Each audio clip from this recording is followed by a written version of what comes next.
بسم اللہ الرحمن الرحیم۔ شروع اللہ تعالیٰ کے نام سے جو بڑا مہربان نہایت رحم کرنے والا ہے۔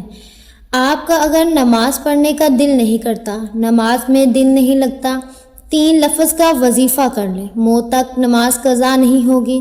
جس کو نماز کی فکر ہے صرف وہی سنے۔ اللہ عز و جل قرآن پاک میں ارشاد فرماتا ہے، جس کا ترجمہ کچھ یوں ہے کہ بے شک مراد کو پہنچے ایمان والے جو اپنی نماز میں گر گراتے ہیں۔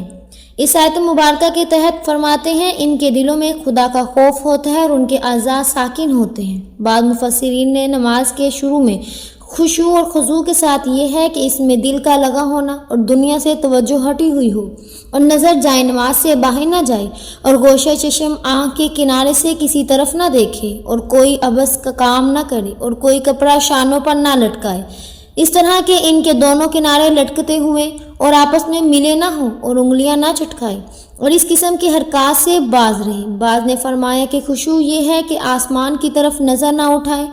امیر المومنین حضرت سیدنا ابوبکر صدیق رضی اللہ تعالیٰ عنہ سے روایت ہے کہ نبی پاک صلی اللہ علیہ وسلم نے ارشاد فرمایا کہ خشوع سے اللہ عز و جل کی پناہ مانگو۔ پوچھا گیا یا رسول اللہ صلی اللہ علیہ وسلم منافقانہ خشوع کیا ہے؟ ارشاد فرمایا منافقانہ خشوع یہ ہے کہ ظاہراً تو خشوع ہو مگر دل میں خشوع نہ ہو۔ عدم خشوع نہایت ہی مہلک مرض ہے اور عبادات کے ثواب میں کمی کا باعث ہے۔ شیطان اپنی ذریت کے ساتھ عبادات میں خشوع اور خضوع کو اولاً کم کرتا ہے اور پھر آہستہ آہستہ ختم کر دیتا ہے، یوں عبادات برائے نام ہی رہ جاتی ہے۔ عدم خشوع کا پہلا سبب دل کی سختی ہے۔ اس کا علاج یہ ہے کہ بندہ موت کو کثرت سے یاد کرے، زبان اور پیٹ کا قفل مدینہ لگائے اور بلا ضرورت ہنسنے سے پرہیز کرے۔ عدم خشوع کا دوسرا سبب پریشان نظری یعنی بلا ضرورت ادھر ادھر دیکھنا ہے۔ اس کا علاج یہ ہے کہ بند آنکھوں کا قفل مدینہ لگاتے ہوئے اپنی نظریں جھکا کر رکھے، یہ تصور کرے کہ بارگاہ الہی میں حاضر ہوں، میرا رب عز و جل مجھے دیکھ رہا ہے۔ عدم خشوع کا تیسرا سبب ذہن میں فضول خیالات اور بے فکر فکریں جو بھی ہیں ان کو نہ سوچے۔ اس کا علاج یہ ہے کہ بندہ بارگاہ الہی میں حاضری کے وقت اپنے اندر یکسوئی پیدا کرے اور اس سے نجات کے لیے بارگاہ الہی میں دعا بھی کرے۔ عدم خشوع کا چوتھا سبب بارگاہ الہی میں حاضر ہونے کے آداب کے بارے میں لا علمی ہے۔ اس کا علاج یہ ہے کہ بندہ بارگاہ الہی میں حاضر ہونے کے آداب سیکھے، ایسے نیک لوگوں اور اللہ والوں کی صحبت اختیار کرے جو بارگاہ الہی کی آداب سے واقف ہیں۔ محترم ناظرین، جو چاہتا ہے کہ اس کا عبادات میں دل لگے، نماز پڑھنے میں لطف آئے، تلاوت کرتے ہوئے آنکھوں میں آنسو آئیں، اللہ پاک کی بارگاہ میں مناجات کی لذت ملے، درود شریف پڑھے تو دل عشق مصطفیٰ سے لبریز ہو جائے، گنبد خضرا کا تصور باندھا جایا کرے اور دوران عبادات فضول خیالات تنگ نہ کرے، تو اسے چاہیے کہ گانے باجے سننے سے بچے، آنکھوں کو، کانوں کو، ہاتھوں کو اور دیگر اعضاء کو گناہوں سے بچائے، فضول گوئی سے بچے، جھوٹ، غیبت، چغلی، الزام تراشی وغیرہ سے ہر دم بچتا رہے۔ انشاءاللہ اللہ کریم دل نرم ہوگا اور عبادات میں لذت نصیب ہوگی۔ محترم ناظرین، جو بندہ لذت عبادت کا طلبگار ہے اسے چاہیے کہ دل سے دنیا کی محبت نکالے اور فکر آخرت اپنائے۔ اس کی برکت سے انشاءاللہ اللہ کریم عبادات میں لذت اور یکسوئی نصیب ہوگی۔ حضرت ابو عبداللہ قریشی رحمۃ اللہ علیہ فرماتے ہیں کہ ایک شخص نے کسی نیک بزرگ کی خدمت میں عرض کیا، عالی جاں میں نیکی کرتا ہوں مگر دل میں نیکی کی لذت نہیں پاتا۔ اللہ پاک کے اس نیک بندے نے فرمایا، تمہارے دل میں ابلیس کی بیٹی یعنی دنیا رہتی ہے اور دنیا یقیناً باپ یعنی شیطان اپنی بیٹی دنیا سے ملنے تمہارے دل میں آتا رہتا ہے۔ ظاہر ہے ابلیس جب بھی تمہارے دل میں آئے گا فساد ہی پھیلائے گا، یہ وجہ ہے کہ تمہیں نیکی کی لذت نہیں ملتی۔ روایت ہے کہ اللہ پاک نے اپنے نبی حضرت داؤد علیہ السلام کو فرمایا، اے داؤد اگر مجھ سے محبت کرتے ہو تو دنیا کی محبت دل سے نکال دو، بے شک میری محبت اور دنیا کی محبت ایک دل میں جمع نہیں ہو سکتی۔ ایک مرتبہ حضرت عیسیٰ علیہ السلام نے اپنے حواریوں کو فرمایا، مردوں کے پاس مت بیٹھا کرو ورنہ تمہارا دل مردہ ہو جائے گا۔ حواریوں نے عرض کیا، مردے کون ہیں؟ فرمایا، دنیا میں رغبت رکھنے والے اور دنیا سے محبت کرنے والے۔ عبادات میں لذت پانے کا ایک بہترین طریقہ یہ ہے کہ ہم اللہ پاک کے نیک بندوں کی صحبت اختیار کریں۔ الحمدللہ اللہ پاک کے نیک لوگوں کے پاس اٹھنے بیٹھنے سے، ان کی باتیں سننے، ان کی طرف محبت سے دیکھنے اور ان کی سیرت اپنانے کی برکت سے دل کی سختی دور ہوتی اور فکر آخرت نصیب ہوتی ہے۔ حضرت جعفر بن سلیمان رحمۃ اللہ علیہ فرماتے ہیں کہ جب کبھی اپنے دل میں سختی پاتا تو صبح سویرے حضرت محمد بن واسع رحمۃ اللہ علیہ کی خدمت میں حاضر ہو جاتا، اس کی برکت سے مجھے فائدہ پہنچتا تھا۔ میاں شیر محمد شیر کوری رحمۃ اللہ علیہ پاکستان کے مشہور اولیاء کرام میں سے ہیں۔ ایک مرتبہ آپ کے ایک مرید نے آپ کی خدمت میں عرض کی، عالی جاں میرا ایک بیٹا ہے فتح محمد، میں نے اسے بڑے شوق سے حافظ قرآن بنایا مگر وہ نماز نہیں پڑھتا۔ میاں شیر محمد شیر کپوری رحمۃ اللہ علیہ نے فرمایا، اسے ہمارے پاس لے آؤ۔ چنانچہ مرید 2 دن کے بعد اپنے بیٹے کو ساتھ لے کر حاضر ہو گیا اور عرض کیا، حضور فاتح محمد حاضر ہے۔ میاں شیر محمد رحمۃ اللہ علیہ نے بڑے پیار سے پوچھا، فاتح محمد نماز کیوں نہیں پڑھتے؟ عرض کیا، نماز میں میرا دل نہیں لگتا، اگر نماز پڑھوانی ہے تو دل لگا دو۔ میاں شیر محمد رحمۃ اللہ علیہ چٹائی پر لیٹے ہوئے تھے۔ فاتح محمد کی بات سن کر جوش میں اٹھ بیٹھے اور کلمے کی انگلی سے اس کے دل کی طرف اشارہ کر کے فرمایا، جاؤ اب دل لگے گا۔ بس اللہ پاک کے ولی کامل کا اتنا ہی کہنا تھا، کیا فاتح محمد کی یہ کیفیت ہوگی کہ ظہر کی نماز شروع کرتا تو عصر تک ظہر ہی مکمل ہوتی، عشاء کی نیت باندھتا تو فجر ہو جاتی۔ اللہ پاک ہمارے دل کی سختی دور فرمائے، ہمارے دل روشن ہو، کاش نمازوں میں دل لگ جائے، کاش عبادت کا ذوق و شوق ہمیں نصیب ہو جائے، اے کاش 100,000 کاش ہمیں عبادات کی لذت بھی ملے اور اس پر استقامت بھی نصیب ہو جائے، آمین ثم آمین۔ یہ بات ظاہر ہے کہ کامیاب مومن بننے کے لیے نماز میں عاجز و انکسار اور خشوع و خضوع کی ضرورت ہے، جیسے اللہ تعالیٰ نے فرمایا، یقیناً فلاح و کامیابی پائی ہے ان ایمان والوں نے جو اپنی نمازوں میں خشوع اور خضوع اختیار کرتے ہیں۔ نماز میں خشوع اور خضوع پیدا کرنے کے لیے کئی ایک ذرائع ہیں، چند ایک درج ذیل ہیں، جس میں سے نمبر 1، انسان کو نماز کا معنی مفہوم سیکھنا چاہیے کہ جو کچھ وہ کہہ رہا ہے، وہ کر رہا ہے، اس کو سمجھے، قرات، دعا، ذکر، اذکار کے الفاظ معنی پر غور کرے اور ذہن میں یہ بات ہو کہ عبادات کرتے ہوئے اللہ کو دیکھ رہا ہوں اور اللہ بھی اپنے بندے کو دیکھ رہا ہے، اس کے دل میں یہ بات ہونی چاہیے۔ جیسے کہ حدیث جبرائیل میں احسان کا معنی بتلایا گیا کہ تم اللہ تعالیٰ کی عبادت اس طرح کرو گویا کہ تم اللہ کو دیکھ رہے ہو۔ اگر یہ کیفیت پیدا نہیں ہوتی تو اسے کم از کم یہ خیال ضرور رہے کہ اللہ تو مجھے دیکھ رہا ہے۔ اس طریقے سے نماز کی لذت انسان محسوس کرے گا اور نماز آنکھوں کی ٹھنڈک بن جاتی ہے، جیسے کہ رسول پاک صلی اللہ علیہ وسلم نے فرمایا، میری آنکھوں کی ٹھنڈک نماز میں ہے۔ ایسی سوچ بچار کو دور کرنے کی کوشش کریں جو نماز میں آڑے آتی ہے۔ یہ نمبر 2 ہے کہ وسائس شیطانی کو دفع کرے تاکہ شہوات نفسانی سے دل نکل کر اللہ کی محبت میں اٹک جائے۔ تیسرے نمبر پر نماز پرسکون طریقے سے ادا کرے، جلد بازی سے کام نہ لے۔ جب تک نماز میں سکون اطمینان نہ ہو نماز ادا نہیں ہوتی، جیسا کہ حدیث میں جو نماز میں رکوع سجدہ صحیح ادا نہیں کرتا اسے نماز کا چور قرار دیا گیا ہے۔ محترم ناظرین کرام، ایک حدیث میں رکوع سجود میں ٹھونگے مارنے والے کو اس بھوکے آدمی کی طرح قرار دیا ہے جو 1 یا 2 کھجوریں کھاتا اور اسے کچھ فائدہ نہیں دیتی۔ نماز کے اندر موت کو یاد کریں۔ نمبر 4 پر ہے کہ موت کو یاد کیا کرو، جب موت یاد آئے گی تو نماز عمدہ طریقے سے ادا ہوگی اور یہ یقین کر کے نماز پڑھے کہ اسے شاید اگلی نماز پڑھنے کا موقع نہ ملے، جیسا کہ مسند احمد ابن ماجہ میں حدیث ہے کہ نماز کی دعائیں اور اذکار ضرور پڑھیں۔ محترم ناظرین کرام، نمبر 5 پر ہے کہ نماز کی دعائیں اذکار زیادہ سے زیادہ کریں اور مختلف نماز میں مختلف دعائیں اور اذکار جو احادیث صحیح میں وارد ہے پڑھیں، کیونکہ ایک مختصر سی دعا جو یاد کی ہوتی ہے وہ آدمی کی عادت اور روٹین میں آ جاتی ہے، پھر اس کی زبان پر وارد ہو جاتی ہے، لیکن دل فکر سے خالی ہوتا ہے، یعنی ہماری نماز بطور عبادت عادت ہوتی ہے، عبادت نہیں۔ جب نماز کے اذکار مختلف یاد ہوں گے اور بدل بدل کر پڑھے گا تو نماز میں دھیان اور توجہ رہے گی اور خشوع و خضوع حاصل ہوگا۔ نمبر 6، اگر نماز میں وسوسہ آ جائے تو اپنے بائیں جانب 3 مرتبہ تھوک کر اعوذ باللہ پڑھ لے۔ محترم ناظرین کرام، اس طرح شیطان جو نماز کو بلا دیتا ہے اس کا ازالہ ہو جائے گا انشاءاللہ، جس جگہ نماز ادا کرے نقش و نگار تصاویر وغیرہ نہ ہوں۔ نمبر 7، کیونکہ یہ شیعہ جو ہے وہ نماز سے توجہ ہٹا دیتی ہیں، اچھے لوگوں کی صحبت اختیار کریں تاکہ نیکی کی رغبت ہو۔